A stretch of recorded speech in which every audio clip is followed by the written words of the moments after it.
This is Robert with Pioneer Smokehouses, and today we're going to do a small chuck roast on the Masterbuilt charcoal bullet smoker. Now, first thing we're going to do here is we're going to get the charcoal loaded. I have the bowl, and of course, as previously noted in one of my other videos, I added this as my only modification to the smoker. So adding this grill grate keeps the charcoal off the bottom and allows a little bit of airflow, which really helps out with the burning. I'm going to go ahead and set this on the ground. And here I have my can that I use to hold the center. Now, somebody asked me about this in one of the comments in one of my videos. And basically, when I'm using a charcoal snake method, what I like to do is leave this in the middle with a couple of rocks in it, and then if a charcoal or a piece of wood falls over, it doesn't fall over into the other part of the charcoal snake. Really keeps me from having a misburn and maintains better temperature this way. I'll set that right in the middle.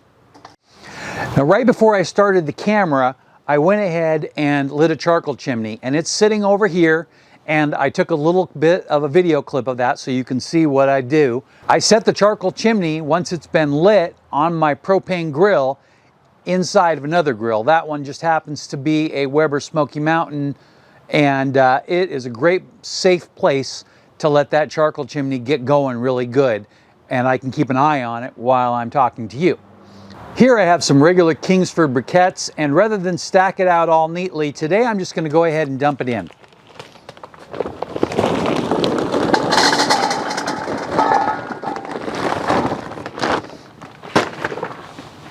This is kind of a test with this method, and I noted that the last couple of times that the temperature I wanted to achieve, I wasn't getting there with the amount of charcoal I was putting in. So I ended up putting more charcoal in, and it got up to the temperature I wanted without a problem. So I'm going to pile it in there about like this. I'm not going to overthink it. Then I'll go ahead and I'll put a couple of rocks right here.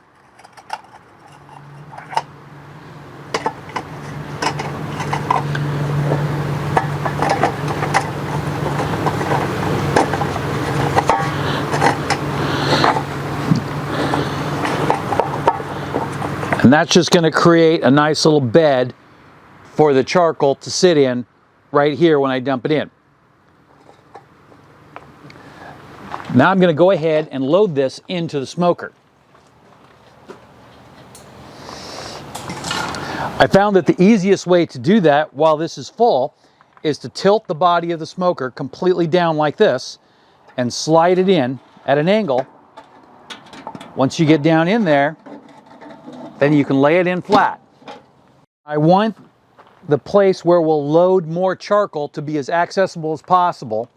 And I don't know if you can see that here, but the charcoal ends just a little to the side and it'll start there, which means that when the charcoal runs out, if I need to load more, I'll be able to. But honestly, this is way more charcoal than I'm probably going to need for this little cook. So I'm going to go ahead and I'm going to put the charcoal in there with the charcoal chimney. Now, of course, I could just dump the charcoal in there, or I can use the tongs to feed it in there. I'm going to use the tongs today because I want to avoid grabbing any of those match lights that are on the very bottom. And you can see it's glowing red with ash around the edges.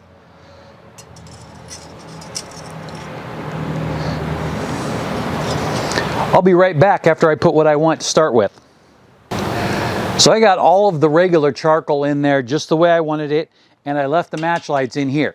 I'm going to set those back over in the Weber Smoky Mountain grill to go ahead and burn off. Let's go ahead and get the other camera and get you a close-up. Now you can see in there that I got all those charcoals right at the beginning, and I even rested the first couple of them on the rocks themselves and then worked away from the rocks so that way they would support the charcoal and prevent it from falling down into the other charcoals. Now I'm going to apply a couple of blocks of wood. One, because I want a starter block to make sure that I get that preheat temperature that I want, and then the other just to allow for a little bit of extra smoke in the beginning of my cook. So right this second I grabbed 3 blocks of wood, and I want to show you this really quick. These are my ideal size, and this one is slightly too big. What I'm going for is the size of 2 charcoal briquettes. Now, if you get too big of a piece of wood, it'll burn really hot, it'll last a little longer than I want, and it'll not allow us the control that we want.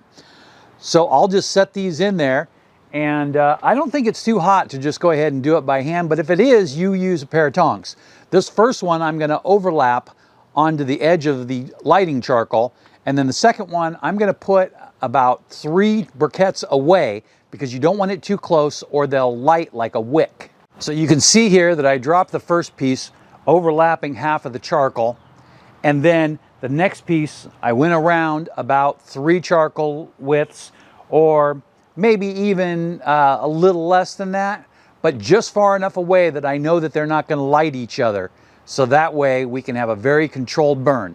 Also, I tend to try to put them a little bit further to the outside edge of the bowl and not too close to the center, because that gives me more spacing also. Next, I'm going to finish putting together the charcoal smoker here. First, I'm going to put in the drip pan. Now, I still haven't gotten to the point to where I have filled this with rocks and wrapped it yet, but I just try to maintain it and keep a big pool of oil out of it. I do use some of the ashes to help clean it. Put some ashes in, and then you can wipe out everything pretty easily with a paper towel.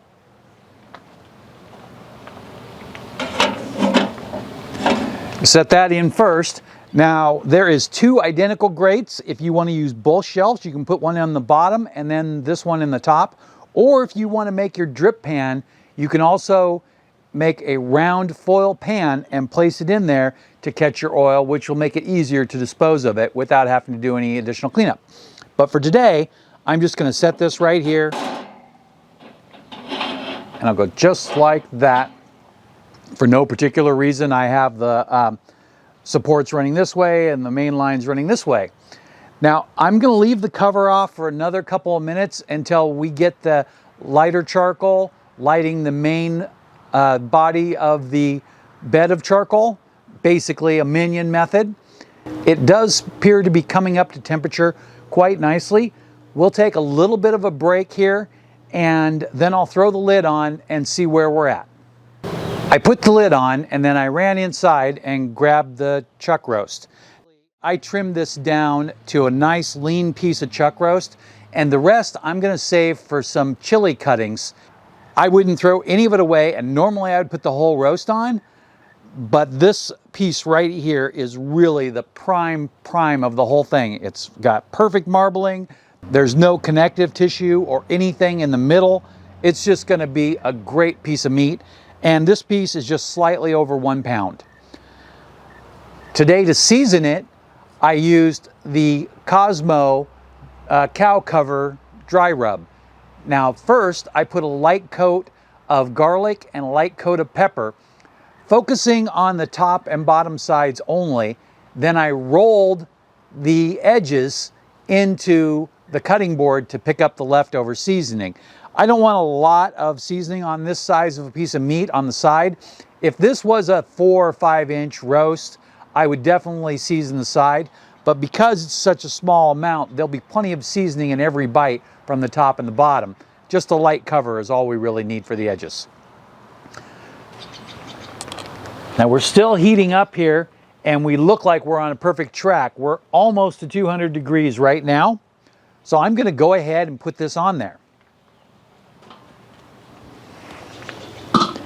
We are getting a lot of smoke from that block of wood.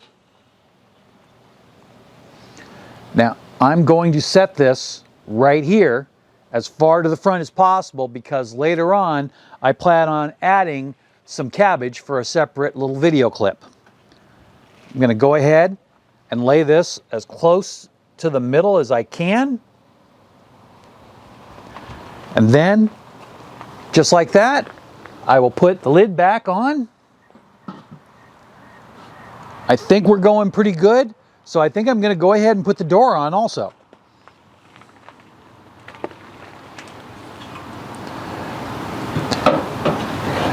So you get the door in the slot first, and then lightly push down as you raise the door up. Then lean the handle and turn it, and it works every time. That simple. If you don't lean the handle up just a little bit, sometimes the latch catches and it's kind of a headache. Now this is not a perfect seal, but don't worry about it because there's no bottom seal at all. So a little bit of air is not going to hurt anything. We have just a touch of smoke coming out right there, and it is a little warm, so we're losing a little heat through there, but the main focus is what's going to flow through the top. Now if you look right here, we can see smoke coming out this vent. Our current temperature on this thermometer is 200 degrees, and this one is just slightly under 200 degrees, but this one is proven to be very inaccurate.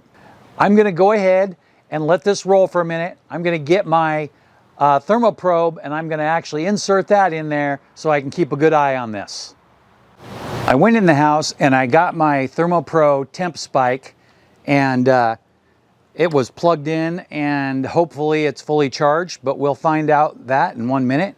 Now I'm going to set this dock down right here where it's close enough to the smoker, but we don't have to worry about any heat getting in it and melting anything. I'll go ahead and take this off really quick, and we're showing almost 250 and our goal temperature is 275. I'm going to go ahead and take that. I'm going to try to get it in level this time. And right in there and past the little line. And I'm going to move this over just a little bit because I don't want the spike in too close to the dome lid. Otherwise, it'll start picking up the temperature from that and not from the air. And just that simple. I set it back down. And now you can see this, and if you look closely here, you'll see that the green light is flashing, which means that it's making connection to my phone. And here it is on my phone right here. This is my old phone here that I use just for this device and also for my boat charger. Don't ask.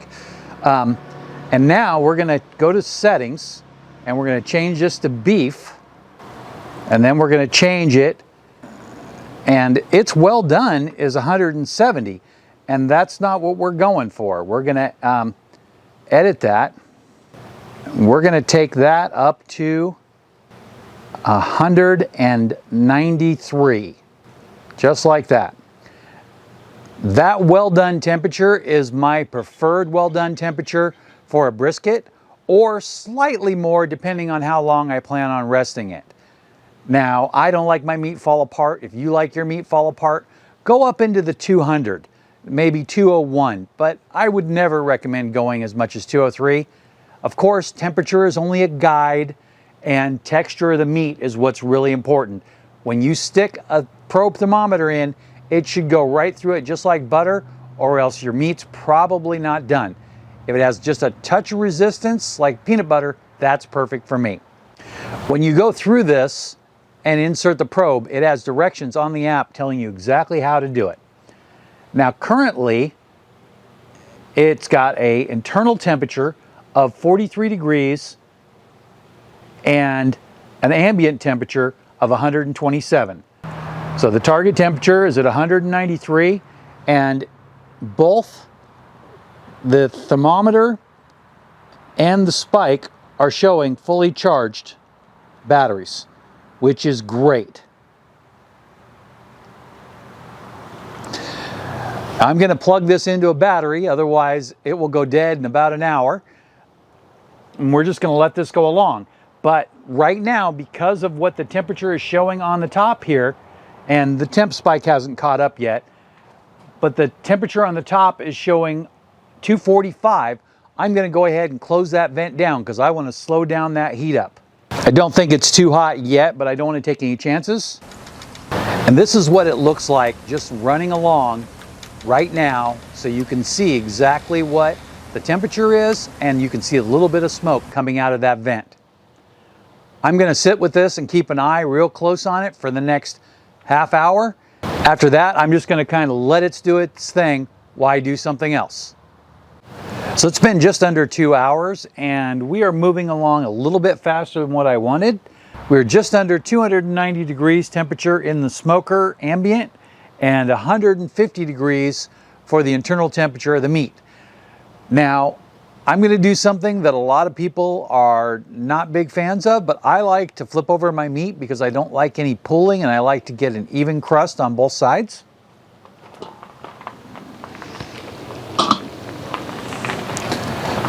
I'm not going to play with it here. I'm just going to try to get it click, flip.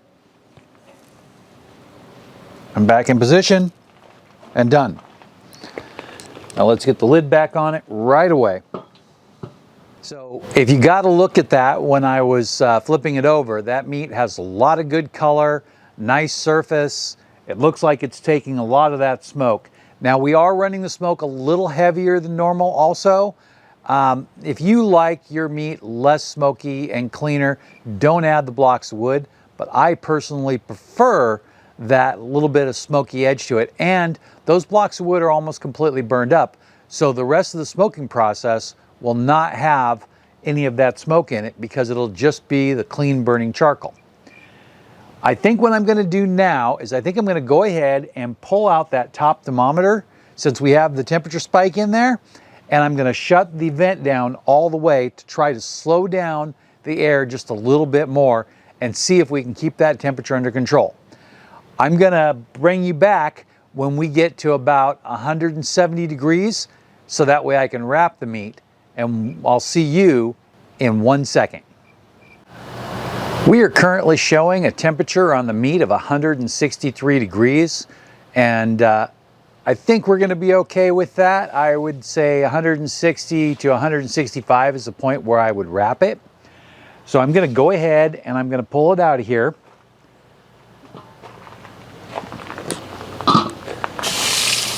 Looks good, the surface looks nice and colored, and it's got a nice little glazy consistency to the surface. Okay, I went ahead and set it down on this piece of tin foil, and I'm going to move it towards this fold that I created. In here, I have a little bit of Worcestershire and a tablespoon of my favorite barbecue sauce, and then some beef broth. I'm just going to go ahead and I'm going to take this and I'm going to wrap it up. Just roll it nice and tight. I want to point out that I left the temperature spike in there and I don't know if it's going to work or not. Just keep going.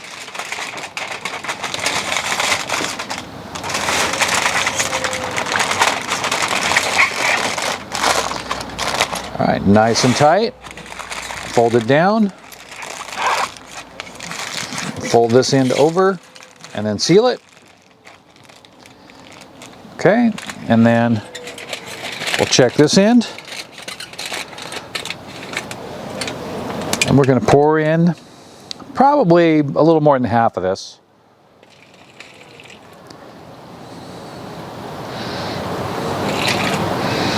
That looks pretty good. And it's coming out the end, of course. So then I'm going to roll this closed. And again, I don't know if the temperature spike is going to keep working or not. And then I'm going to get rid of this. And the reason is because the meat will stick to that.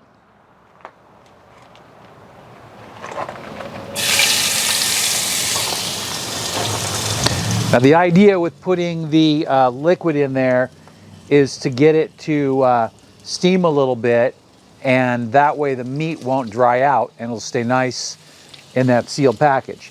Again, it is leaking a little bit because it came out a little bit around the end there, but it's hard to avoid that with foil. I'm going to go ahead and let this run, and see, it looks like we've blocked the temp spike. So in a little while, I'll remove that spike and then put it back through the package of foil. But I don't want to change it right now, and I'll have to get my hot glove on to actually do that anyway. So I will see you in a little bit. That's probably going to be about an hour for me and 1 second for you. We are back, and we have an internal temperature of 195. It moved along a little faster than what I wanted. I added something to the smoker in between the takes, but we won't pay much attention to that for right now. Got my hot glove on, and I'm just going to grab this out of there, and I'm not even going to disturb it. I'm going to set it in here, get the lid back on this right away. Then I'm going to take it, and I'm going to go ahead and wrap it.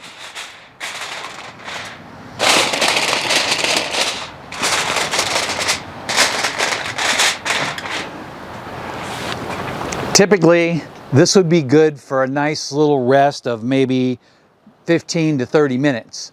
But I have a plan of resting this for a lot longer than that just because I'm waiting for the vegetables to cook. So we're gonna aim for about an hour to an hour and a half rest. And since this is beef, it will be fine. And also it'll allow it to soften up a little bit. I'm gonna go ahead and toss it inside one of my Masterbuilt cabinet smokers and just let it sit there, and it'll be just fine. It's a pretty warm day out here, so it's not gonna be cool. We have completed our rest, and we basically have gone down to the top of the safe zone. So we're almost at 145, maybe 146, and I'm gonna go ahead and pull it out. If you want to rest it longer or need to hold it longer, then you might consider putting it in a warm environment. Electric smoker is actually the perfect place for that because most of them have a pretty low temperature. So we're here, and I'm going to go ahead and I can remove this by hand now because it's, again, only 140 degrees, 145. I'm going to go ahead and just dump the juice off right in here because it'll be easier to deal with that way. And then we can harvest any of it that we want to. So now, I think that's probably going to be most of the juice, but there might still be a little bit in here. Nope, that's good.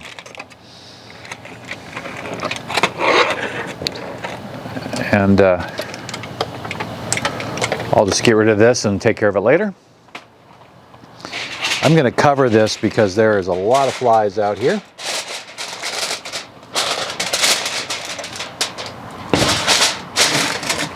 And then I'm going to go ahead and slice into it. I brought out my big brisket slicing knife. Somebody commented on one of my videos because some of the really hard bark is hard to cut through with any knife. But this one will go through just about anything, nice and easy.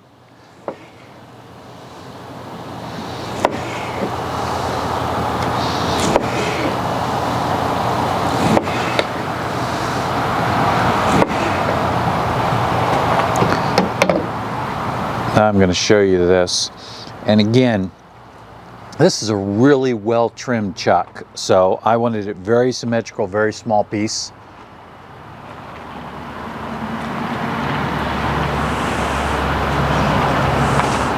That looks amazing.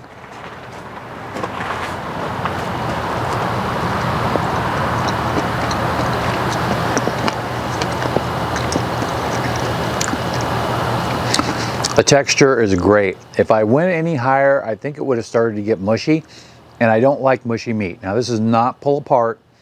It's a little firmer than that.